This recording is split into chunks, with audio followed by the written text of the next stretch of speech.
بدأت معكم وأنا أصور يومياتي بجوالي. بدأت معكم وأنا غير مدرك إن الشيء هذا بيكبر. بدأت وأنا هم الأول إني أوثق حياتي بدون فلاتر.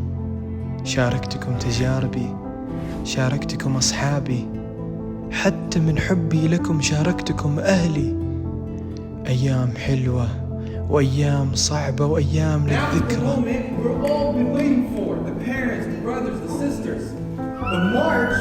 By all the graduates, so please, with a round of applause, let's give it to the stage. تخرجت وحققت واحد من أهداف حياتي. سافرت وشفت العالم وكل ما فيه. رجعت لأهلي وظهري وسندي وأنا رافع الراس، وأنا ماني مصدق إن 5 سنوات من حياتي مرت بعيدة عنهم. رجعت للوطن اللي احتضني.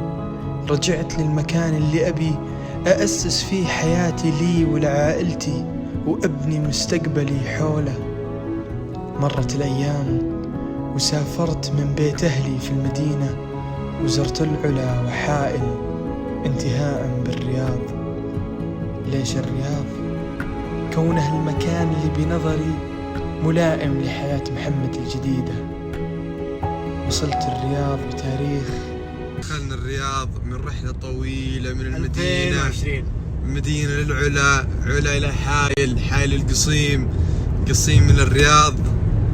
إن شاء الله تكون بادرة خير بإذن الله. ربنا يوفقك إن شاء الله، وبإذن الله نتذكر المقطع هذا جميعا بإذن الله بعد فترة كذا من الزمن بإذن الله، ونضحك بإذن الله بإذن واحد أحد. تعرف وين سكنت أول ما وصلت الرياض؟ سكنت في استراحة. اي نعم، استراحة، او مثل ما يسميها بعضكم عزبة. في البداية كنت في المجهول، كنت في مكان جديد، مكان ما اعرف فيه غير كم شخص، مكان ما اعرف ايش يخبيلي بالضبط. تفكيري كله كان موجه حول شيء اكبر مني بكثير. للبعض ممكن يقول هذا مجنون ولا مسكين ضايع. انا بالعكس شفتها من باب مختلف تماما، باب عقلاني والأخذ بالأسباب لسبب تواجدي هنا والحلم الكبير اللي أبي أحققه. مع الوقت نقلت لشقة مفروشة، تتذكرون؟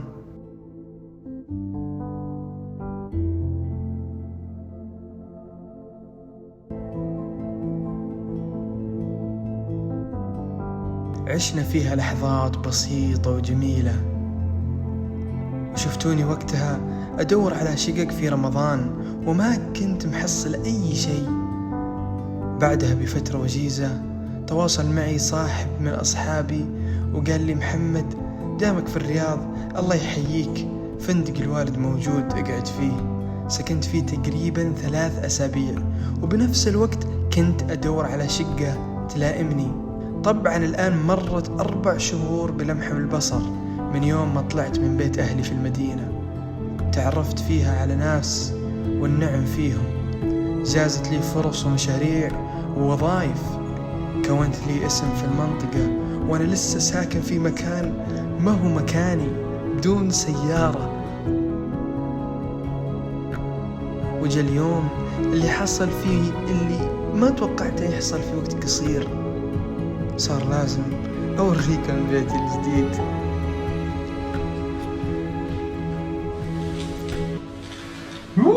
يا جماعة قبل ما أوريكم بيتي الجديد، قبل ما نتكلم عن التايتل حق الفيديو هذا، اللهم هذه ما هي قصة كفاح أو نجاح، اللهم هذه قصة واحد عمره 25 سنة حاب يوضح للعالم إنه ما في شيء اسمه حظ،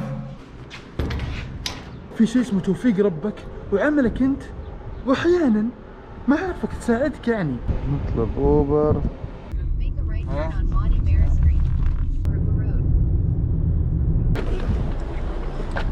عندي اجتماع الحين مع ناس ما شاء الله تبارك الله، أكثر من كلمة مبدعين ما في، لأن صدق ناس ما شاء الله، يعني تشرفت بالمعرفة فيهم. أوريكم مكتبهم الحين.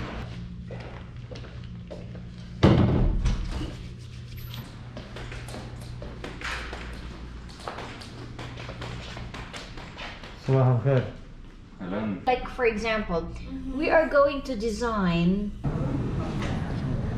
الله يحيي ابو عطاء اخبارك خير. خلص شغل رحنا نجيب قهوه صحن الساعه 6 بس لازم اصحصح صراحه ما قصر كمامه من لون تيشيرته.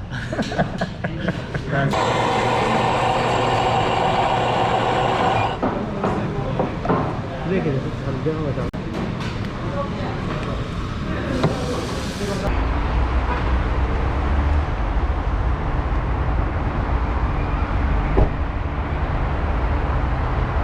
جينا ساكو عشان ناخذ كم من غرض.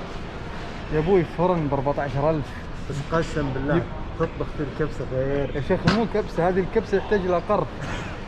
والله العظيم. وين على حسب 14,000 ما شاء الله تبارك الله. كل شيء وسعره فيه. اي والله صادق. هذا اللي من النوع اللي يجي يقول لك طب له ضمان. لا ضمانات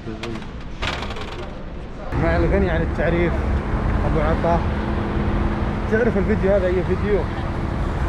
هذا لا اقول تعرف اي فيديو قاعد اصور الحين؟ ايه تتذكر السنابه اللي صورناها اول ما جينا الرياض؟ تذكرت عن هذا الفيديو. هي مرت 5 أشهر تخيل. والله سريع كذا كذا. ابو عطا بسألك سؤال. هلا والله. لخمتك صح؟ اصعب وضع طفشان. مو قصة طفشان. انت تعرف لما يجي واحد يقول لك بسألك سؤال تعرف ان الهرجة فيها هنا. سام تفضل. انت الان ما شاء الله تبارك الله من يوم ما تخرجت من الجامعة عطني رقم في كم قطاع او في كم وظيفة توظفت؟ من تخرجت من الجامعة؟ اي من الجامعة. من الجامعة. بكالوريوس ولا ماستر؟ بكالوريوس. من بداية حياتك المهنية. يمكن 5 تقريبا. 5 وظائف. هذه غير الوظائف اللي ما تسمى. طبعا في وظائف صغيرة في وظائف يعني. لا ابي كل شيء اي شيء اكتسبت منه خبرة. لا في اذا على الاكسبيرينس وكذا في اشياء اخذتها في يعني اشتغلت فيها في امريكا في اشياء فممكن والله فوق ال10. حلو. كيف وصلت للمكان اللي انت فيه الان؟ اللي يعتبر الان نقدر نقول افضل مكان. هل كانت مراحل اللهم انت كانت في وجهك وقلت بسم الله خلاص بس ببدأ الوظيفة ذي، ولا كان في طموح، ولا يا رجال مع الخيل يا شقرة؟ ما في شيء اسمه طموح. تخطيط، بعد نظر، حنكة، دهاء.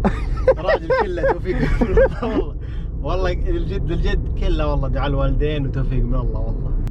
لا والله انا مع الشخص يسوي زي ما قلت اول مرة انه يسوي اللي يقدر عليه ويجرب كل شيء ويتوكل على الله وترى الرزق والتوفيق من الله والله لا شهادة ولا علم ولا تخطيط بينفعك. إذا جاء سبحان الله توفيق من الله وكذا يعني بتتوفق إن شاء الله. في كثير من الناس في مناصب موجودة حتى على مستوى وزراء، على مستوى مناصب كبيرة في البلد، ترى الله تخصصاتهم اللي هم فيها ولا أي شيء. اللهم إنه إيش؟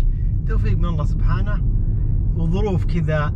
برضو فيه يعني كاركترز لازم تكون في شخصيتك، انك يعني متقبل للتعلم للتغير، يعني ترضى بالشيء حتى لو كان في البدايات صحيح يعني ما يليق فيك، صبور. هذه الاشياء هي اللي لو جاك واحد زعلان دائما يمل من كل شيء سلبي، ما يعجب اي شيء سلبي، ما يشوف الاشياء يعني منظور ايجابي، دائما عنده نظريه المؤامره. انا لا المفروض والله صدق يعني بالعربي اعقل وتوكل. بالضبط. حلو. تتذكر اول ما جينا الرياض؟ اتذكر زين. انا وش كنت ابي؟ وش سويت؟ انت تعرفني زين أيه. ترى ما كنت اعرف غير طلال في الرياض يا جماعه. صدق والله اعرف. كنت يعني تبغى في اهداف. ايه في اهداف عندك وتبغى يعني تعيش في الرياض، يعني تجرب اشياء مختلفه. ما يعني في احساس انه في يوم من الايام بتكون شيء ولكن ما انت متاكد. الله عليك. كان في بيت؟ لا والله ما كان في راتب؟ ولا في راتب. كان في سياره؟ ولا في سياره. طيب مجنون انا ولا اهبل ولا وش بالضبط؟ لا والله توفيق من الله. يعني انت عقلتها وتوكلت. اي والله وربك سهل، وما تدري ايش قادم الايام ايش بيكون ان شاء الله. كلام سليم. بس يعني عقلت وتوكلت. لو جيت قلت لا لازم اجي كل شيء جاهز، كل شيء عندي، كل شيء ما ابدا حياتي الا كل شيء، لا ما كان ما كنت في الرياض اليوم. والله العظيم والله العظيم والله العظيم يا جماعه اني ما اقول ذا الكلام الا ودي اوريكم صوره. انا ماني شخص كامل، صح انا جيت الرياض لسه ما اعرف انا ايش ابي منها ولا وش بسوي فيها، لكن صحيح في قلبي يعني والله العظيم اني ما سبت امريكا غير وانا يعني مطمئن ان يعني انا برجع هنا وبحصل الخير بعملي. انا ما حقعد في البيت وانام واكل واقول ان شاء الله، لا، خلف الشاشه وخلف الكواليس يعلم الله وطلال شاهد والله. صح. كل يوم من الصبح الى الليل تقديم على وظائف، تقديم على مدري وشو، الصرف كيف مدري، واهلي دعموني ما قصروا يعني. اصحابي اولهم طلال يعني بيض الله وجهه يعني من بعد الله ابدا. دائما بلخبط فيها دي الله يعني بفضل الله ثم بفضل طلال. بفضل الله والله وحده. والله العظيم يا جماعه اني قدرت اوقف على رجولي ومو بهياط، اللهم عندي نظره للمستقبل وماني راضي غير فيها. هذا هدف الفيديو كله. في نقطة محمد لازم اقولها، يمكن انت ما تبغى اقولها بس بقولها. إيه؟ ترى محمد ترك وظائف اكثر من وظيفة في امريكا برواتب عالية، ولكن قال لا ابغى اجي السعودية. يعني حاسس اني بلقى نفسي هناك، حاسس اني يعني مستقبل ان شاء الله بيكون هناك افضل. يعني اقدر اقول سحب على الوظائف اللي هناك وجاء هنا والله. وهذه يعني محمد عادي اكد لنا، بس هذه فعلا حقيقه يعني. صحيح. وليش بعضكم ممكن يستغرب سايب امريكا والوظائف؟ يا جماعه نرجع شوي في الوراء وانتم تعرفوني.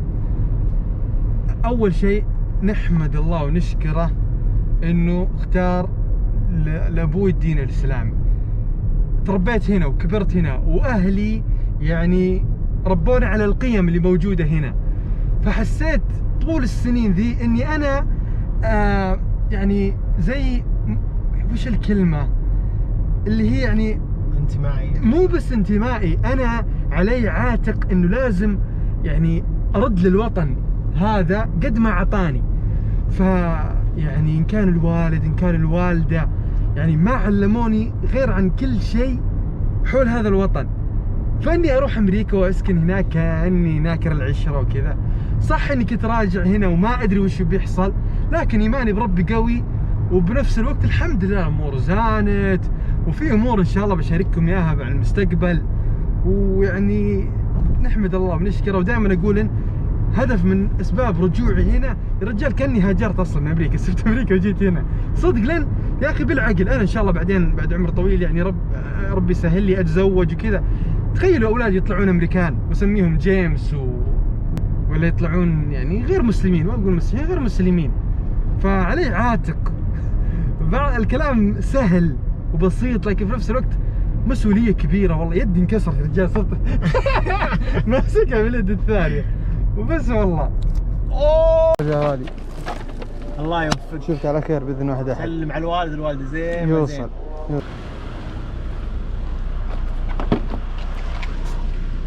صاير يا صباح الخير. I'm at the airport. أنا في المطار. تعرف يا جماعة لي فترة وقاعد أحاول أرجع للمدينة المنورة، أبي أشوف أهلي يا أخي، من زمان ما شفتهم. فالحمد لله منفك الحظر عن الطيران لفترة مؤقتة للرحلات الداخلية، وموجهين الآن للمدينة. يا أخي اشتقت للصوت ذا. والله اشتقت للمدينة قسما بالله. الحمد لله الحمد لله يا جماعة. واللي يطيع بشاية الله بظله، بمره نشا غيمن وبمره مطر هل وبمره ممر خلقه على درب مل. صرت لمكان يا جماعة، صرت للمدينة المنورة والله الحمد. نحمد الله ونشكر يا أخي، راحة اطمئنان بس كذا أول ما توصل سبحان الله. المهم خلينا نغلق الفيديو. بعضكم ضغط على هذا الفيديو بسبب العنوان، وحاب أقول شيء. بدي إنه عقدة الأمريكي وعقدة البريطاني والأمور التافهة دي توقف. مهما كانت جنسيتك، إن كنت أردني كون أفضل أردني، إن كنت مصري كون أفضل مصري، وإن كنت أمريكي كون أفضل أمريكي. اجتهد على نفسك وخلي الباقي على الله. والله صدق الخلطة السرية اللي أنا دائما أمشي عليها، خلي إيمانك بربك قوي، اطلب من الله أي شيء تبيه، أهلك ثم أهلك ثم أهلك، وبعد كذا وأمك ثم أمك ثم أمك، لأن دعائها يا جماعة يسوى الدنيا وما فيها. في الختام تعرفوا والله الحمد صار عندي بيت في الرياض وكذا، قولوا لي تحت إذا بدكم نسوي سلسلة عن الفرش والعفش والأغراض اللي بشتريها وإلى آخره. ما نستغني عن تعليماتكم ونصائحكم، يعطيكم العافية. وصح الفيديو هذا كان مختلف تماما عن أي فيديو ثاني، لكن أبشر إن شاء الله بالطيب. نشوفكم في الفيديو الجاي. Peace, respect, love, proud, but never satisfied.